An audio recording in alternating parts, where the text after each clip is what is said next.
Advertencia. Lo que estás a punto de escuchar puede ser perturbador.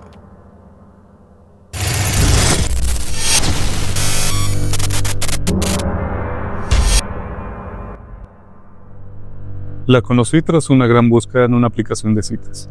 Hablamos varios días y me pareció una chica linda, así que la invité a salir. Yo la llevé a un restaurante romántico en el centro de la ciudad. La luz de las velas hacía que las sombras bailaran en las paredes, y el aire estaba lleno de un olor a su perfume. Todo parecía perfecto.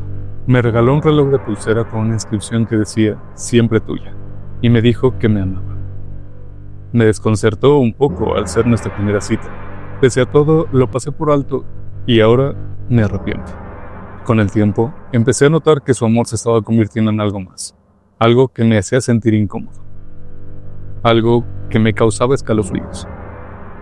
Me llamaba constantemente, me preguntaba dónde estaba y con quién, me pedía que no saliera con mis amigos, me decía que era porque me amaba tanto que no podía soportar la idea de perderme, pero yo sabía que eso no era amor. Era otra cosa. Intenté hablar con ella. Intenté explicarle que me estaba asfixiando, que necesitaba espacio, pero nunca me escuchó. Me decía que era porque no la amaba lo suficiente, que si de verdad la amara, no me importaría que me llamara constantemente. Y entonces empezaron a suceder cosas más extrañas. Encontraba flores en mi coche, en mi oficina, en mi casa, siempre con una nota que decía te amo. Empecé a sentir que me estaba vigilando, que me estaba siguiendo. Pero lo peor fue cuando empecé a recibir llamadas anónimas. Llamadas en las que solo se escuchaba un respirar. Llamadas que me hacían sentir que estaba siendo observado, que estaba siendo acosado. Y entonces pasó. Este 14 de febrero recibí un regalo, un ramo de flores negras con una nota que decía siempre tuya. Pero no era solo un ramo de flores, era un mensaje que me decía que no podría escapar, que siempre sería suyo. Esa noche me encontraba en mi cama, tratando de asimilarlo todo, cuando noté que no estaba solo. Llegué a percibir una silueta en el fondo de la habitación. Era ella.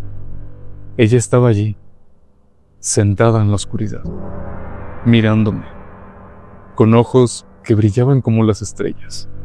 Y entonces supe que estaba condenado a vivir en un infierno de obsesión y terror, donde el amor se había convertido en una maldición. Vi su rostro, un rostro que no era el suyo, un rostro que era muy distinto. Me desperté gritando, cubierto de sudor. Al instante de reponerme de esa horrible pesadilla, recibí un mensaje suyo que decía, te amo y siempre te amaré. En un pequeño pueblo rodeado de montañas, un trágico suceso había ocurrido hace unos años. Una pareja joven había sido brutalmente asesinada en su hogar el día de San Valentín. La investigación policial había concluido que el asesinato era un joven llamado Alejandro, que había estado obsesionado con la chica y no podía soportar la idea de que estuviera con alguien más. Aunque Alejandro había sido detenido y condenado por el crimen, la comunidad aún recordaba el suceso con horror y tristeza. Cada año, el 14 de febrero, algunas personas del pueblo recibían extrañas tarjetas de San Valentín con mensajes macabros y amenazantes. Una joven llamada Lucía, estudiante de periodismo, decidió investigar sobre el caso y descubrió que la pareja asesinada había sido enterrada en un cementerio local. Esa noche, Lucía decidió visitar el cementerio para rendir homenaje a la pareja. Mientras investigaba, Lucía había publicado algunas actualizaciones sobre su investigación en las redes sociales. Sin que ella lo supiera, Alejandro había sido liberado de la prisión y después de cumplir su condena había estado siguiendo sus publicaciones y se había enterado de su investigación. Al llegar al cementerio, Lucía se dio cuenta de que alguien había dejado una tarjeta de San Valentín en la tumba de la pareja. El mensaje decía, nunca estarás con nadie más. De repente, Lucía escuchó un ruido detrás de ella. Se dio la vuelta y vio una figura encapuchada que se acercaba hacia ella. Lucía intentó correr, pero sus pies parecían estar pegados al suelo. La figura se acercó más y Lucía vio que era Alejandro, el joven que había estado obsesionado con la chica asesinada. Alejandro le dijo que ella había estado husmeando demasiado y que debía dejar el pasado en paz. Lucía intentó gritar, pero su voz se ahogó en su garganta. Alejandro la agarró y la arrastró hacia la tumba de la pareja. Lucía se despertó al día siguiente en su cama, pensando que todo había sido un sueño, pero cuando miró su teléfono, vio que había recibido un mensaje de texto anónimo, con el mismo mensaje macabro: "Nunca estarás con nadie más". Lucía se dio cuenta de que Alejandro la había estado siguiendo y que debía tomar medidas para protegerse. Recuerdo que era un día caluroso en la Ciudad de México. Estaba caminando por la calle de Reforma, cerca de la estación del metro Cuauhtémoc, cuando noté que alguien me estaba siguiendo. Al principio, pensé que era solo mi imaginación, pero cuando me di la vuelta, vi a un hombre de unos 30 años con una mirada fija y perturbadora. Me sentí incómoda y aceleré el paso, pero él también aceleró, manteniendo la misma distancia. Me di cuenta de que estaba siendo acosada y me sentí vulnerable y asustada. Intenté perderlo en la multitud, pero él era persistente. Me siguió durante varias cuadras, incluso cuando me detuve en un puesto de comida para comprar un taco. Me sentí como si estuviera en una pesadilla y no podía despertar. Finalmente, logré llegar a la estación del metro y me subí a un tren, esperando que él no me siguiera. Pero cuando miré hacia atrás, vi que estaba parado en el andén, mirándome con una sonrisa enferma.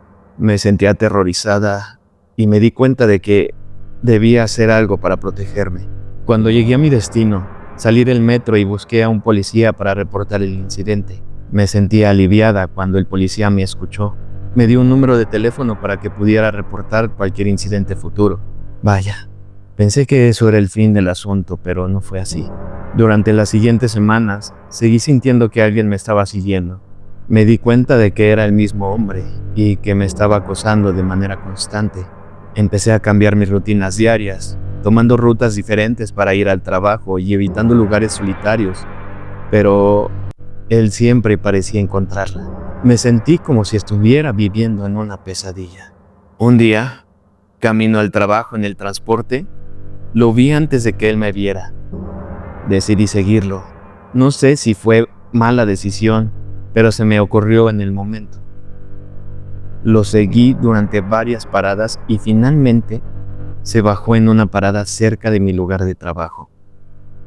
Me di cuenta de que estaba cerca de mi oficina. No fue sino hasta que lo vi entrar al mismo edificio donde trabajo que sentí un escalofrío en la espalda. Decidí investigar un poco más. Corrí con mi amiga de recursos humanos y le describí las características de mi acosador. Resultó que el tipo no tenía más de una semana en capacitación. Carlos era un futuro compañero de trabajo. Me sentí conmocionada y asustada. No podía creer que alguien actuara de esa manera. Decidí ir a la oficina de recursos humanos y reportar el incidente. Me sentí aliviada cuando me escucharon y me prometieron que tomarían medidas para protegerme. Finalmente, después de todos esos días de terror y ansiedad, pude sentirme segura de nuevo. Me di cuenta de que no estaba sola y que había personas que me apoyaban y me protegían. Aprendí que el acoso no es algo que deba ser ignorado o minimizado. Es un problema grave que puede tener consecuencias devastadoras. Si te gustan las experiencias paranormales, las historias de fantasmas o el terror en general, suscríbete a nuestro canal. También recuerda que nos puedes mandar tu relato, anécdota o experiencia paranormal. Nosotros somos Pesadilla Eterna.